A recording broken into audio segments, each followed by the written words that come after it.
بسم اللہ الرحمن الرحیم۔ واجب الاحترام دوستو، ہم سب مسلمان ہیں، مومن ہیں، اور ہم چاہتے ہیں اور ہماری زندگی کا مقصد ہونا بھی چاہیے کہ ہمیں اللہ کی رضا مل جائے،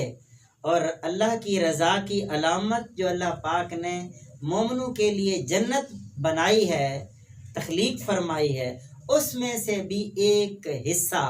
ہمیں بھی نصیب ہو جائے، آمین۔ اس حوالے سے اللہ کے پیارے نبی صلی اللہ علیہ وآلہ وسلم ایک دن صحابہ کرام میں ارشاد اور فرمودات ارشاد فرما رہے تھے، اور آپ صلی اللہ علیہ وسلم نے ارشاد فرمایا، میرے یارو، میرے صحابہ، میں آج تمہیں ایک سہل اور آسان بات بتانا چاہتا ہوں جس سے تم اللہ پاک کی جنت کے مستحق ہو جاؤ گے۔ پھر آپ صلی اللہ علیہ وسلم نے ارشاد فرمایا،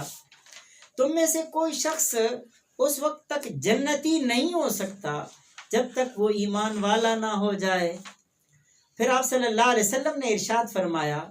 تم میں سے اس وقت تک کوئی شخص ایمان والا نہیں ہو سکتا جب تک تم میں سے ہر ایک دوسرے سے محبت نہ کرنے لگے۔ صحابہ کرام رضوان اللہ تعالی علیہم اجمعین آپ صلی اللہ علیہ وسلم کی باتوں کو پوری توجہ کے ساتھ سماعت فرما رہے تھے۔ آپ صلی اللہ علیہ وآلہ وسلم نے ارشاد فرمایا، میرے صحابہ، کیا میں تمہیں ایک ایسی بات نہ بتا دوں کہ جب تم وہ کام کرنے لگو گے تو تم ایک دوسرے سے محبت کرنے لگو گے، اور جب تم ایک دوسرے سے محبت کرنے لگو گے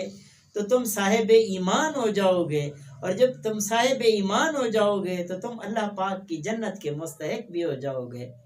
صحابہ کرام نے بیک زبان ہو کر عرض کی، یا رسول اللہ، ہم وہ عمل کریں گے، وہ بات پوری کریں گے۔ آپ ارشاد فرمائیں، آپ صلی اللہ علیہ وسلم نے ارشاد فرمایا، افشوا السلام بینکم، آپس میں مومنوں کے درمیان السلام علیکم کو پھیلاؤ، اس کو رواج دو۔ جب تم اس کو رواج دو گے تو تم آپس میں محبت کرنے لگو گے، اور جب تم آپس میں محبت کرنے لگو گے تو تم ایمان والے ہو جاؤ گے، اور جب تم ایمان والے ہو جاؤ گے تو اللہ پاک کی جنت اور اس کی رضا کے مستحق ہو جاؤ گے۔ ایک چھوٹا سا عمل ہے، اگر ہم اپنے مسلمان بھائیوں میں